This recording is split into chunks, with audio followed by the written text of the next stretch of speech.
Hello and welcome to the Strong Friend Podcast with Jack and Lewis. Now, today we talk about how to open up to your friends. We use our own experiences as to how we opened up with each other, and there's a pretty funny story about how we did. So, please leave a like, share this one with a friend, and don't forget to subscribe. Let's get into the podcast. How's your week been then, Jack? It's been a bit tough, to be honest, mate. I've struggled this week with a lot of just stress, overthinking, not being able to control myself, my thoughts and my feelings and my actions. So yeah, I'd say it's just been a tough week. What about yourself? First half of the week was good. I brought a new car. I don't know if I told Did you? Yeah. Did you? Yeah, it's a nice little Renault Clio. Like Oh yeah. diesel and all. I've never had a diesel before, so I was absolutely buzzing off that. And then had a tough couple of days, I suppose. I'm not even sure why, really. Just daily stresses of life mixed with just traumas that I've had in the past that we'll speak about in later ones. But it's basically my sister's birthday on the 2nd of November, so once we start talking, so she would have been 22. So basically, once we all start talking about it and that it's like it hits you all over again. Yeah. It's been 6 years as well, so it's still difficult for us to deal with. But we've been rearranging the house and stuff. That's why I'm in a new location now, and it's almost like a physical form of sort of sorting out your life, if you know what I mean. Yeah. But yeah, that's been my week, mate. Yeah, what's the topic today that we're doing? So the topic today is how to open up to your friends. And I think it's probably a good topic this week. And the reason why it's a good topic this week is because we've both struggled, and outside of the podcast, we've both had to reach out to each other because it has been that bad. It's been really tough. Not going to lie. And having us each other there to be able to reach out to has been properly helpful for me, especially, I think, because when I'm aware that I'm overthinking, Yeah. the one thing I want to do is just get someone's opinion. Yeah. Especially now we speak about it all the time. I just want your opinion. Like, what am I thinking about? Is it right? Is it wrong? Is it justified? Is it not justified? Am I overthinking? You know what I mean? Yeah, I do, because we had a really interesting phone call as well. And like you say, when you're overthinking like that, I feel like you need someone you can trust to talk to you about it, because otherwise you start really believing stuff that probably isn't true, or you. Yeah. But I think when you're doubting yourself, you do need that someone that you can trust, and I think I've definitely noticed a difference since the first podcast about us opening up more. But even because I opened up to you about a couple of days ago, was it? And even then I was still worried. So it just proves that we do a podcast and I'm still there sort of worrying about how to open up to you. But it was fine, and I think we've got it nailed now, I think. Yeah, I think I completely agree. I think we do have it nailed. But can you remember the first time that we actually opened up to each other? Who was the first one to actually even say anything about it? I think it was me, wasn't it? It was you, yeah. And when you said in Lancaster, when I spoke about when I was at uni. Yeah, so I was struggling anyway, really bad with anxiety, and then you came in, and I thought it was really brave of you. You just walked in the room and said, "I've been signed off from therapy, and it was because of my depression." And then I just really wanted to say something to you there and then about sort of alarm bells went off in my mind, because I was thinking I really want to just speak to Jack, because he's the first person that's remotely explained how I've been feeling. Like, when I was around everybody else, I felt like the odd one out. Like, I was thinking, there's no way that anyone's feeling like me. And then when you came out and said it, that opened the door for me to eventually come to you and be like, yeah, this is what's going on. Yeah, so let me tell the story of when what led me to opening up to you guys, because it was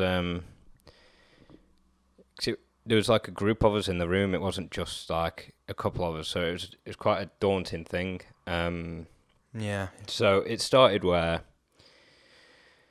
during uni, I probably had one of the biggest relapses in terms of going back into a really dark place that I've ever had in my life. It was so intense that I couldn't think straight. I couldn't speak to people. I just wanted to stay in my room.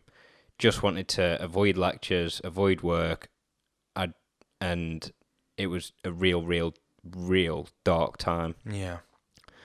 And at that point, I knew that because I'd done therapy before, I knew that the CBT wasn't going to be effective for the mental state that I was in at that time. Yeah. I needed something that was like an immediate, just some form of pick me up. Yeah. And that's how I thought of it in my head. So I went to the doctors and I said, I've suffered with depression before. I've suffered with anxiety before, and I'm feeling it again, and it's really intense this time, really intense. Yeah. And I started hearing voices again in my head. And then they gave me some medication, and so I started taking that again. Yeah. And at the same time, I was also going to the gym. Right. And this is when I started to lift heavy. So I was doing things before the medication that were trying to help me get my mood back up. I was trying to like go to the gym, see people, go out. And when I was at the gym, I was eating a load of takeaways, just a load of shit food, to be honest. It was awful food. We were, weren't we? I got up to, I think, 95 kilograms. Yeah. And I bruised my spine doing, I think we were doing shoulder press or something like that. Yeah. And I bruised the bottom of my spine. So I went to the doctors. I had a couple MRI scans, and they ended up giving me painkillers. So I got given some codeine. No. And Strong, aren't they? yeah. So at uni, I was depressed, and then I started mixing codeine and fluoxetine together. And that was at the point where, obviously, you're not supposed to drink when you're not supposed to drink on either of them. And we were still going out. Yeah, we were, weren't we? We were still going out, and we were still drinking. So Yeah. that was when I knew that it got a little bit too far.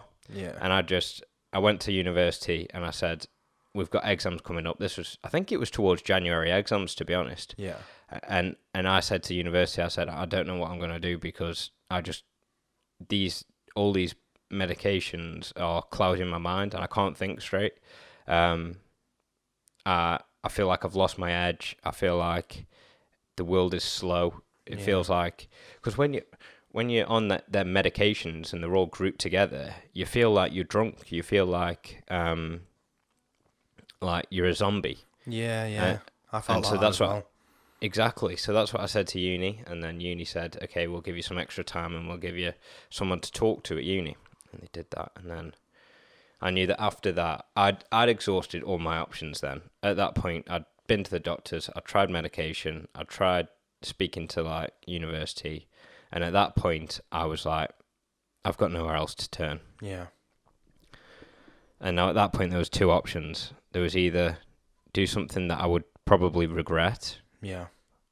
or just open up and just tell like the people, everyone that I'm closest to, absolutely everyone that I'm closest to, and just see what happens. Because the two options that I had left were you either say something to the people who you know you can trust, Yeah. or you never say anything and it's over. Yeah. You know what I mean? So it's better to just do that first one. Yeah. I agree, mate. Yeah. And I remember I sat down in the living room, and there was about 4 or 5 of us, and I just said, I've been really struggling with mental health, and I've been through it before, and it's just as scary the second time, and I just wanted you guys to understand why I was acting the way I was acting, or Yeah. or just understand that I wasn't in a good place, and if I'm being a bit needy, or if there's something that you're like, oh, why is Jack acting like that? I just wanted you to be aware that it was something that I was struggling with. Yeah. So I think it was more of a selfish act. It was more of I just want you guys to know what's going on, and possibly for one of you to help me. Yeah. And I didn't know how. But it was just a plea. It was just like I'm really struggling here, like I'm drowning, and I don't know what to do. Well, I think it's important that when you said about CBT, you knew it wasn't going to help you in that situation. And I think sometimes the most simple, inexpensive therapy you can get is from your friends. Oh, mate, 100%. Yeah, I mean, sometimes, like I've had a few experiences, but I'll tell you about when I first started struggling, if you want, and when I first opened up. Yeah, go on. It was when I was at uni as well. After what had happened with my sister, I touched on it earlier, but she obviously passed away 6 years ago now. She had a rare form of it's a rare disease called Alström syndrome, and it basically attacks the organs as you get older. So like your heart gets weaker, your kidneys get weaker. So all my life I've always had that anxiety sort of lying over me, if you know what I mean. Yeah. And then when I was at uni, obviously we spoke about like the panic attack before and all that stuff. But even before then, I was struggling with anxiety, and it always seems to happen at uni. Like there's so many people struggling at uni. It does, mate. If I'm being honest, I don't feel like I got the help I needed when I was at uni because No. you get assigned a form tutor, don't you? Yeah. So I wasn't handing in any of my assignments on time because my head was so cloudy. All I could think about was the trauma, basically. So I wasn't handing anything in, so they told me to come in. So I went in and she sat me down and she sort of said, well, what's going on? And I said, at first I was like, oh, nothing. And then eventually I broke down. It's like the first time I'd ever really told anyone other than my mum. Yeah. And I said, yeah, this is going through my mind and this. And she was like, oh my God, like, I can't believe that you're still functioning and doing work when you've got all this going on. So they gave me extensions and all that kind of stuff, but in the end I never actually even finished uni because it was just too much. I couldn't deal with that and uni at the same time. But that was when I really first opened up. And then I think when I opened up to you, from what I recall, I feel like it was when we were in Dublin. Yeah. I was going to say the same thing. Yeah. And it was amazing because I was really struggling then as well. I was just, like I say, unresolved trauma causes so much anxiety. And when you're around people like your friends and you still feel lonely, as amazing as our mates are, it was nice to have you speak out because you spoke out again in Dublin. Yeah. And when you did that, it gave me so much relief to be like, okay, I'm not the only person here that's feeling this way. I'm not the only person that is just alone or whatever. And then when I spoke to you and you explained everything to me, that's when I started telling you about what I was going through. And it just made me feel so much better. And I can also remember that Dublin trip, drinking a load of alcohol the night before the airport. Oh, I remember this so clearly. And it was horrendous. And I was so happy that you were there because, honestly, the panic... It was one of the worst panic attacks I've ever had in my life, to be honest. That was so bad. Yeah, it really was. I was like... I remember because I was trying to use... The only coping mechanism I had at the time was exercise. So I remember being in the airport doing star jumps in the middle of the terminal, trying to get all this fight or flight energy out of me. I remember. But I do clearly remember having the panic attack and you speaking to me. You were there the whole time saying all the right things, and if I didn't have that at the time, I genuinely feel like I don't think they would have let me on the flight, or I would have ended up in an ambulance. Mate, they wouldn't have done. Not in the state that you were in. They would not have let you on that flight. But you really did calm me down, and it was just... I think after that's when me and you really connected, and I started messaging you privately and stuff, didn't I? Yeah. I think ever since then, I feel like we've got a lot closer, to be honest. But 100%. Yeah. So, I'll tell you about Dublin from my perspective because it's interesting, and then I want to hear your perspective from it afterwards. So, a few of our friends, we all went together. We went to Dublin for how many days was it? Like, I think it was 2 or 3 days, was it? 2 days. Yeah, let's say it was barely any time at all. And at that point, I think there was a couple of us. It was almost a handful of us who were all going through a lot, and we were all in a pretty bad place. Yeah, and we're all for different reasons. All for different reasons. So, I was the first one to actually speak out after I was on mixing medications. And then after that, a couple of people had reached out to me separately. Yeah, and then. During this trip, I knew that you were really bad. Yeah. And I said to myself, you need to get Lou to talk to you. Yeah. And I didn't know how. I didn't know how it was going to happen. But I knew that during the trip, at some point, there would have been an opportunity. And I said to myself before we went, do not miss that opportunity if it comes up. Yeah, and you took it, didn't you? Yeah. So we were walking.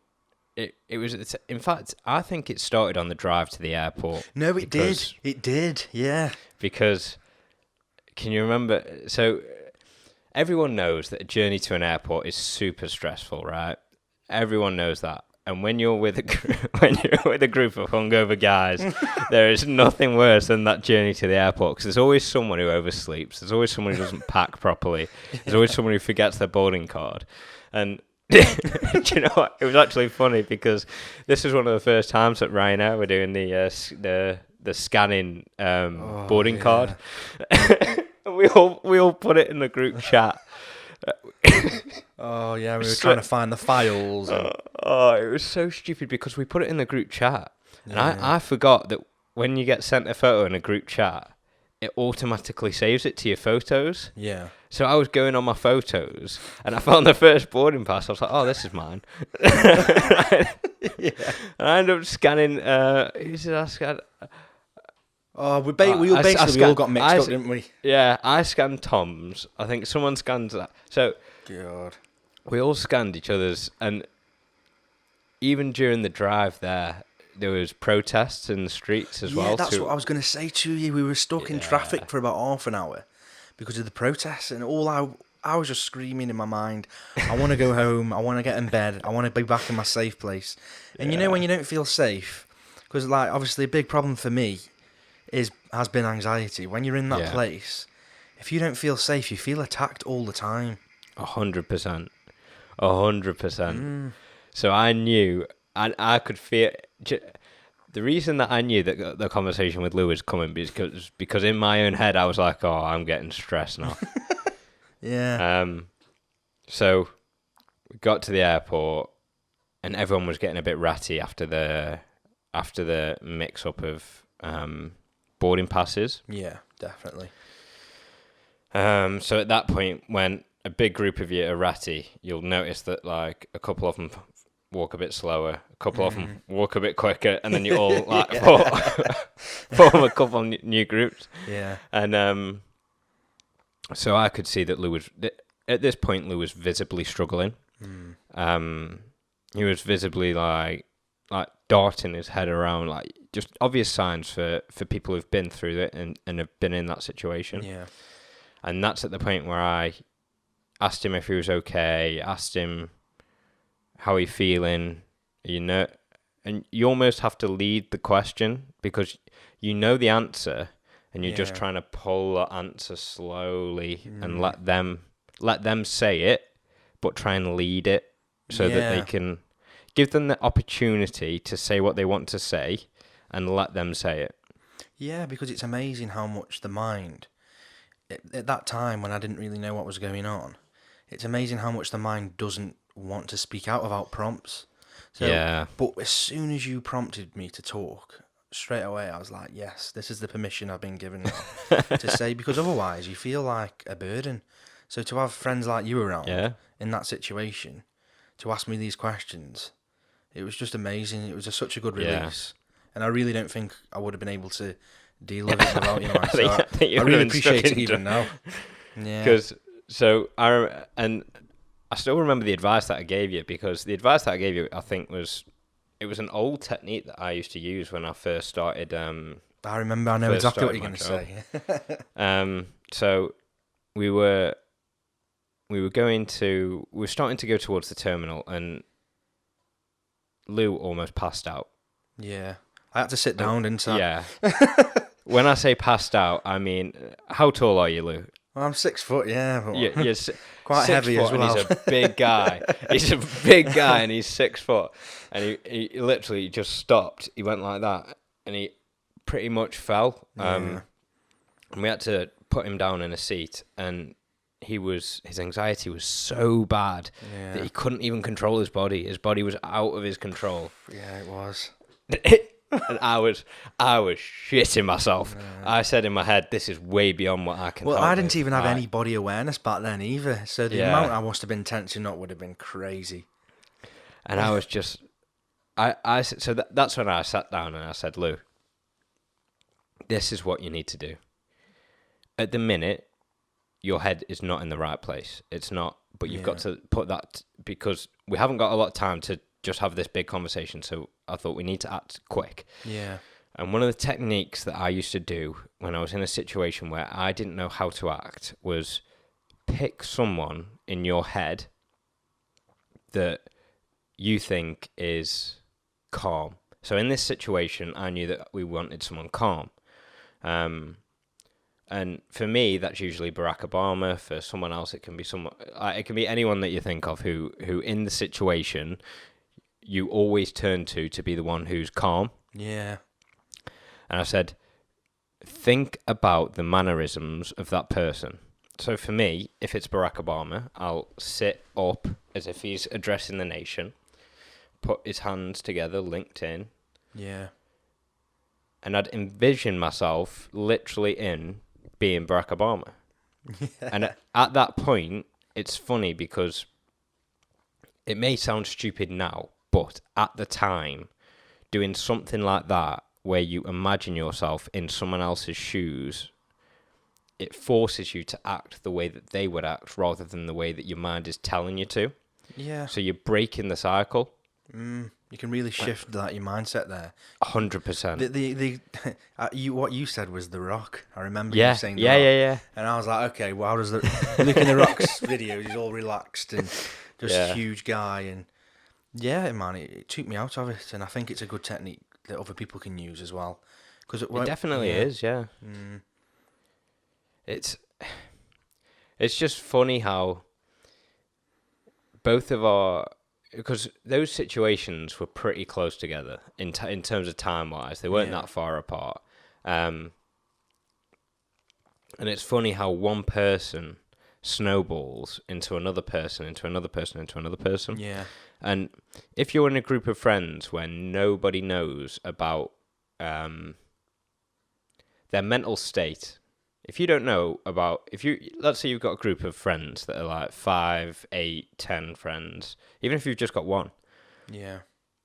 If you think that they're a real, real good friend and you don't know about their mental state or their mental fitness, like,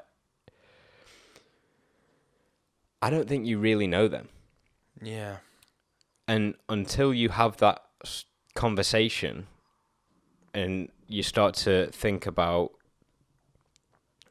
how do they react to things, then I don't think you'll ever be on that wavelength with them.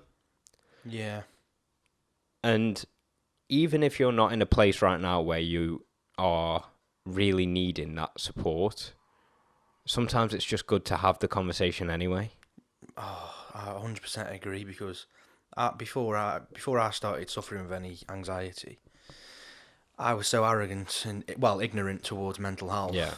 And I understand that when it doesn't affect you, that it's easy to turn a blind eye to it or to not understand it, because you do really only understand it properly when you go through it. But I would be the person that would dismiss it and say, nah, they're not. Yeah. Which I'll hold my hands up and say that that's what I used to be like. But now, obviously, I feel like it took that breakdown to really understand what goes on when people are suffering with mental illness. Yeah. Yeah.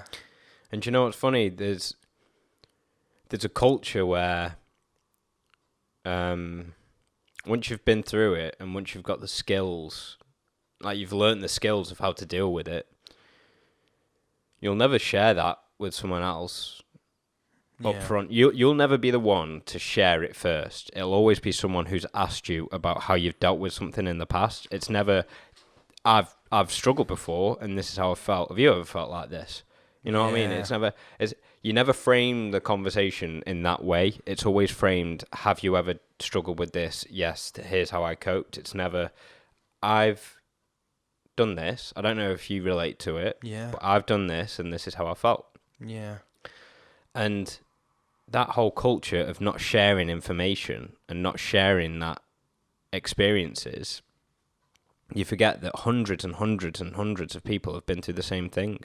So in that group that I opened up to, 3 of them were going through similar situations. And you wouldn't even know it, would you? You wouldn't even know it. I didn't even know that until now. You just never know it. You Yeah. just never know it.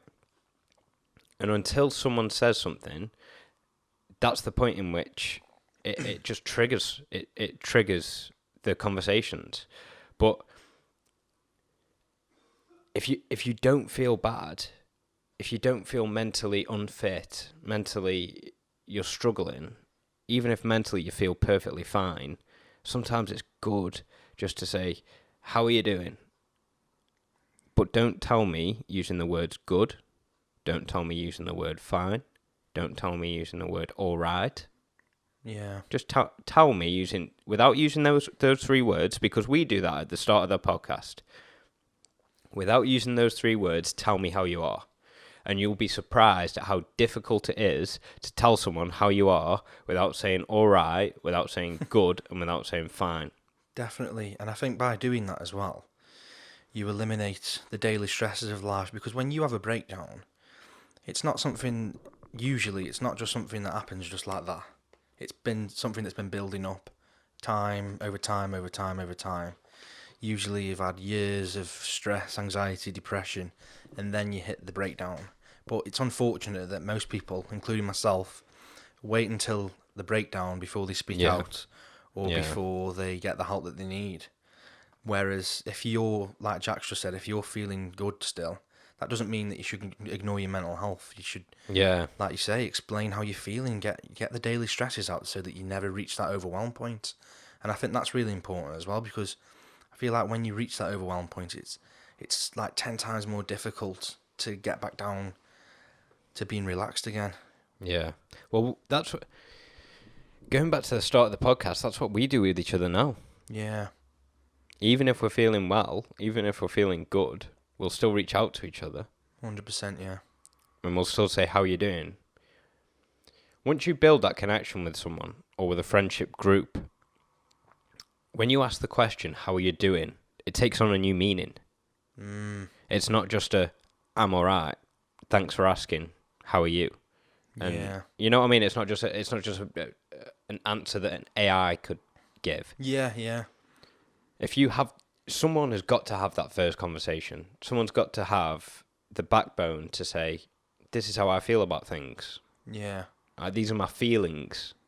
And I when think you that was you. Yeah. I think if you've got a group of friends, you can always identify what person that would be, because there's always going to be a person that will have the backbone in the beginning. Yeah.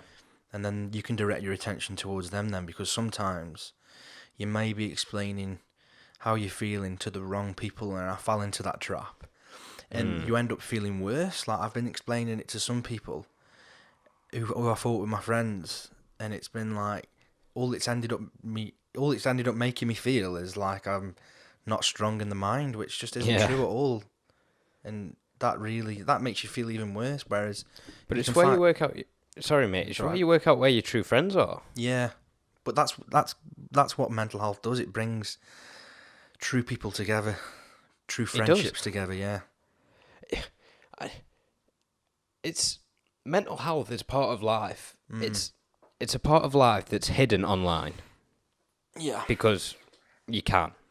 It's a part of life it's because it was hidden on TV, because it was hidden online, and because there's such a stigma around it, most people will ignore it. Mm. And most people will ignore conversations because they're like, oh, I don't want it to turn into a pity party. Yeah. I don't want it to turn into a pissing contest as to who's got the worst mental health. Yeah. I don't want it to be, I don't want it to take my mood down. There's times where you can talk about mental health and you talk about some real dark stuff and you can still have a great conversation and you can still be in a great mood afterwards. Yeah.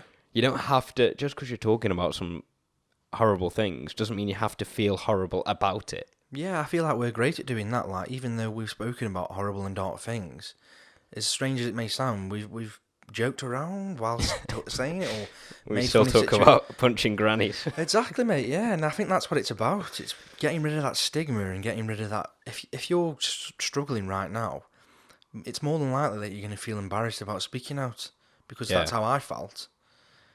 And it's just when you've got someone that you can confide in, like I was with Jack, it really just takes that embarrassment away, and you sort of start beginning the journey of letting go. Well, you've got to ask yourself the question: what have you got to lose? Exactly. If you do, let's say you say, "Oh, I'm struggling at the minute. I'm thinking this, and I feel this way." What's the worst thing that could have happened? If I was sat in that room with all my closest friends and I said that, what was the worst thing that was going to happen? They were going to laugh at me? Exactly. They'd never do that. If they were going to laugh at you, then they wouldn't be your friends anyway, so exactly. It wouldn't even matter.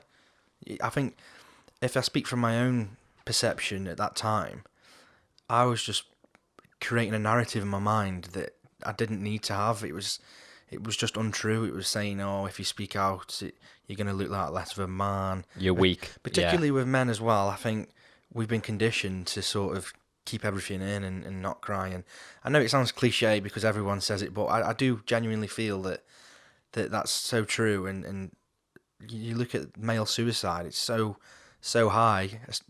It's a lot higher than female suicide, I believe. Yeah, it is. And I think there's a reason for that, mate. I really do. Yeah, no, I agree. I think it should. Men are told, keep your chin up and carry on. Men are told to man up. So the truth of the matter is, it happens I hate that to fucking both. phrase. it happens. It happens to both. Yeah. It happens to men and women. Obviously, I didn't mean that. No. Obviously, just getting that out of the way. But the phrase "man up" is the most toxic, and you only ever hear that in high school. You only ever hear that when you're up until the age of 16. You're told to man up. Because at that time, it's like, oh, your feelings don't matter. You're only a kid. Yeah. And after the age of 16, if you went to someone and said, oh, no, I'm really struggling. I feel like this. I feel awful. They're so much less likely to say man up. So much less likely. Well, also, sorry, Jack. I was just going to say, on that note, obviously, growing up with my mum as my only parent, I feel like she taught me how to be emotional. And I think the great thing about women is it's okay for them to be emotional. Like at school, for example, I saw like girls crying and releasing emotions all the time. And, people would like go over to him, oh, are you okay and stuff. But if a lad did it, it would almost be like this embarrassing thing that people would take the piss out of. But this is the thing, it happens when you're young. Yeah. And it conditions you for the future. 100%, yeah. Because you'd get home, if I was in a bad mood, you'd be told to grow up, you'd be told to man up. I wonder how different my experience would have been with mental health if I was a young girl who was coming home and was upset and was staying in her room and was crying, and I wonder how different it'd be. And that's just a genuine curiosity that I have. I think it's taken a bit more seriously then, because I think if you physically see somebody crying, then you know that you can see that they're in pain. Whereas obviously males not crying, or I just agree with what you're saying basically. It's a difficult one, and I know it's a touchy subject, and I'm not saying that there's anything wrong with it. It's just I just feel like I'm happy that in our generation now, men are being able to express their feelings a lot more.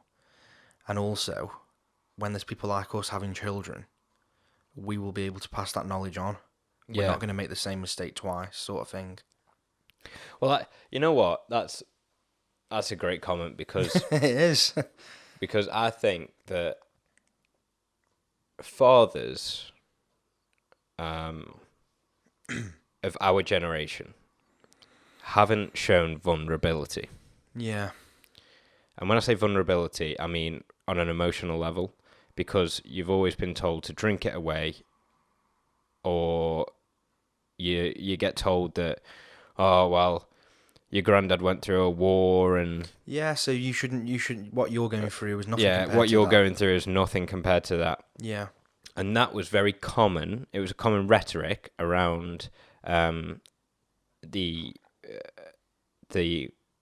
fathers of our generation, of our, specifically talking about where we grew up and our area, and when you have that aura of, oh well, you don't know what it's like to be in war, you don't know what it's like to, you're afraid to say anything that bothers you in case you get told, well, you're just pathetic. Yeah. 100%, yeah. So I was the exact same. You don't want to say anything at first. You don't want to say that you're getting bullied, because you'll just get home and they'll say, oh well, just hit him. Yeah, yeah. And it's not always the case. It's the psychological abuse. Yeah, it really isn't the case at all. Bullying isn't harmful because it leaves bruises. Yeah. Bullying's harmful because it leaves an internal dialogue that is amplified over the next 3-4 years that you're in school. And so I think it stays with people forever as well. I've spoken to a few people that have experienced heavy bullying, and I think often it turns into PTSD. I would say. What happens when you're bullied is someone will say things about you that usually aren't true. Yeah. And usually have some form of negative connotation around them. Mm. And when you do that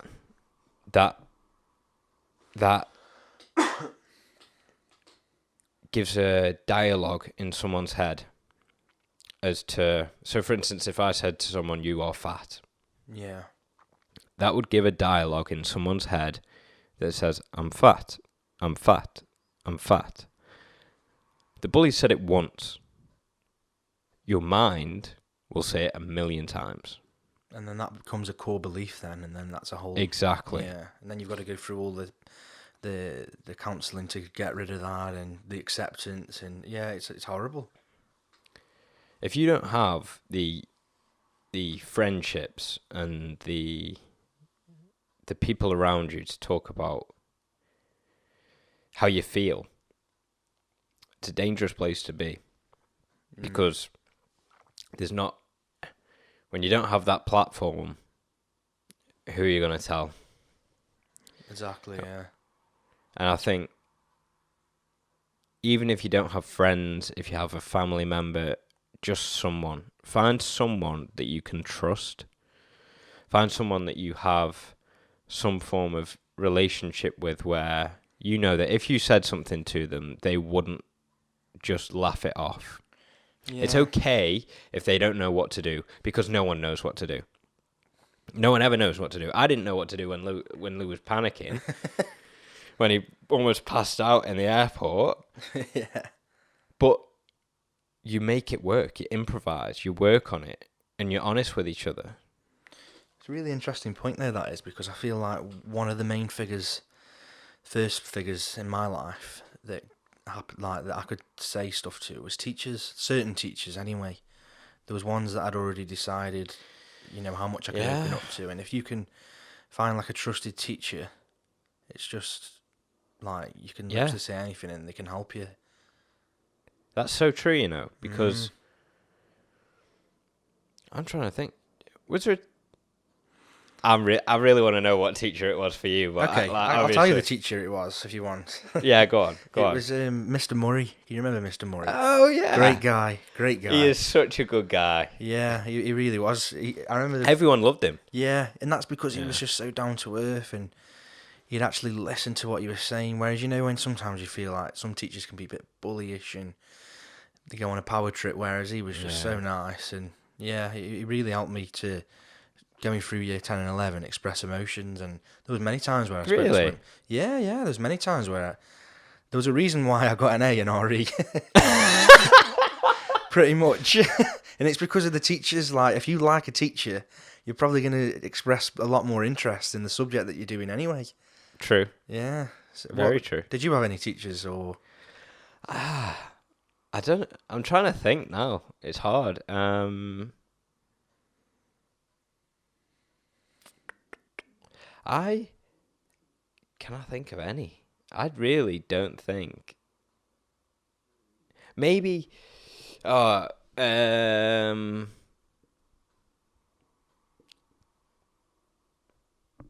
I didn't ever have a teacher where I could trust to talk about mental health. Yeah. I did have when we were doing music, because I was in a band at school. Yeah, and you were, weren't you? I remember that. And we always used to hang out in the music corridors. And I remember where they were. And there was some teachers that had because they used to block the music corridors so that no one could actually get in, because they didn't want all the kids just fucking with their equipment. It's in on the drums and stuff. So there was some teachers where you'd walk past and you'd have a conversation with them about, because obviously I was allowed to go through, and there's that opportunity for a very quick conversation about how things are. Yeah. And I did have a conversation with a couple of teachers at that time if something was really troubling me that day. Yeah. If someone had said something to me that had really, really got to me, then I'd tell whoever.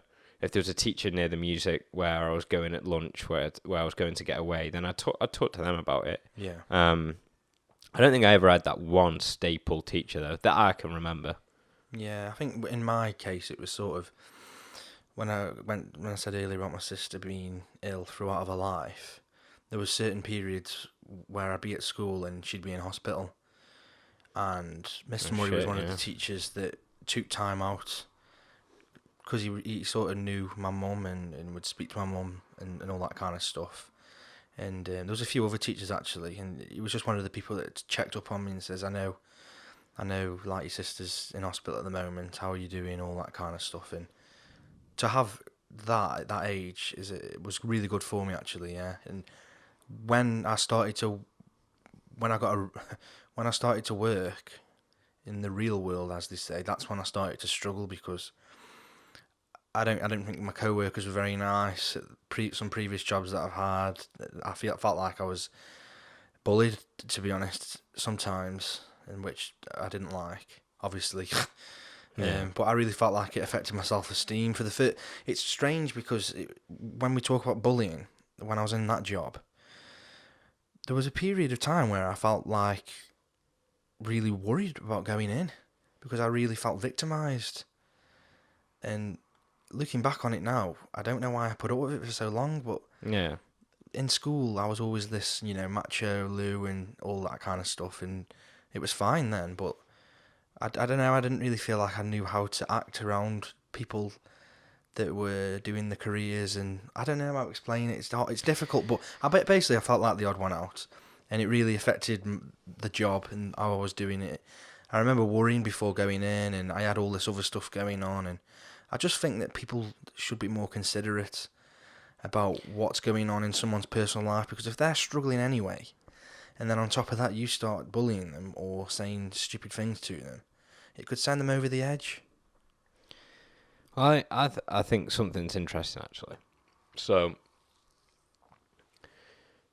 Mr. Murray for you, gave you a platform to speak about your emotions. He gave you a platform to be open and honest about your feelings and your thoughts. Yeah. Yeah. one thing he didn't do was explain why that's important. Yeah. So you had it, and you had a real good example of it, but you never had someone say, how are you? How are you doing? And this is why it's important to talk about your feelings. Yeah. So the moment that Mr. Murray left, or you left Mr. Murray, you don't understand why it's so important to have that. Yeah. And then when you get into these situations at work where you're being bullied, where you don't want to go in, Yeah. all you're looking for is the next Mr. Murray. Yeah. I've noticed I've done that before. Yeah, definitely. And you don't know why they're not there. You don't know why you can't find them. Yeah. Realistically, there's a Mr. Murray everywhere. Yeah. It's just about opening up and having a trusted person to open up to and having the platform to have them conversations. It's not the person that changes your life. It's the ability to talk that changes your life. The person is just the trigger. Yeah. And then the outlet is something that frees you. Yeah. And I think that's interesting because I do still feel like there's maybe some people watching this that still feel that they don't have any outlet, even though that we're saying it. So you could even use this channel as an outlet if you needed to. 100%. Yeah. If you feel like there's something that you want to talk about, there's something that you want us to talk about, then leave it in the comments. Reach out, go on Instagram and DM us. Yeah. Go on. There's a platform here that we are creating for you to just open up. And this is the reason why we're doing this. Yeah, you never know. There might be someone else in the comments who feels the same way. Yeah. This is so important. It's so important to have a platform to express your emotions and express your feelings. And it's okay to do that because you can make it funny. You can make it you can make it lighthearted if you want. You can also go really deep if you want. Yeah, we're used to it. We know we've been in all sorts of situations that we're going to share with you, but definitely feel like if anyone's struggling, just jump on the Instagram. What's the Instagram? At Strong Friend Podcast. At Strong Friend UK. At Strong Friend UK. We'll put it in the description as well, won't we? Yeah. Just message us, and I feel like we're good at giving advice. Well, we're good at giving experiences. Yeah. And experience gives lessons, and in that sense, we're very good. Yeah. We have a lot to talk about. We have a lot of experience. We have a lot of experiences. So it's important to make sure you're reaching out to the people who you can trust because maybe they have the exact same experiences. Yeah. Maybe they have it too. Maybe they don't. Maybe you're the Mr. Murray. Maybe you're the Lewis. Yeah. Whoever you are, if you don't talk about emotions, if you don't talk about feelings and thoughts and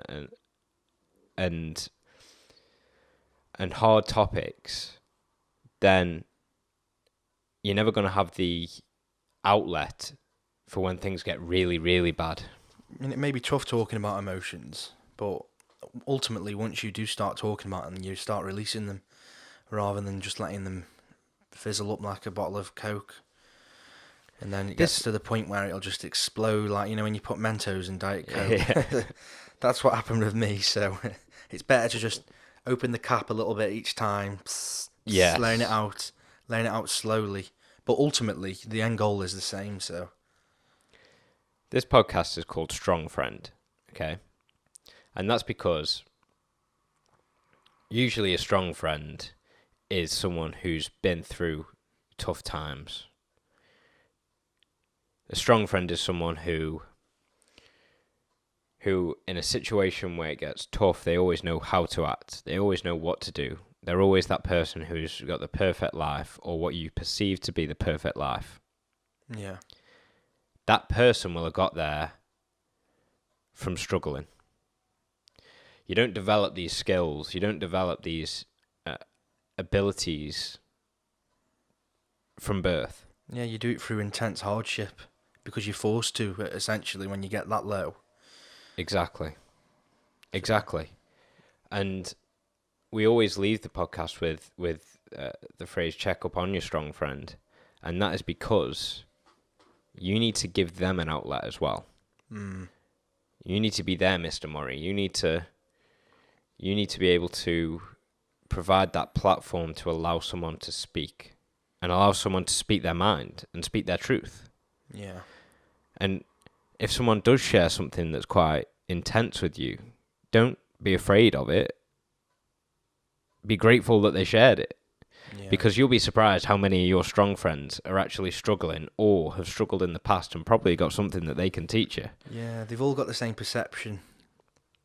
They have. You'll be surprised at how many people think about things so similarly. Yeah, you really would. I didn't realise that until I started opening up. And then Jack saying, yeah, I've been through this, and this. And I was like, wow, I thought I was the only one in the world. That's how lonely it can be. But it's just not the truth at all. It's not at all. Everyone thinks they're a special case. Almost everyone. If you are struggling, please reach out to someone. Anyone. And if you're feeling great, if you think that you are on top of the world, please reach out to someone. Because there's always someone having a worse day than you. Yeah. And with that, I think we can wrap up here. I'd like to thank you for watching. Please like the video, share this one with a friend. Maybe even use this as the platform. Use this as the conversation starter. Yeah. And subscribe. Don't forget, check up on your strong friend.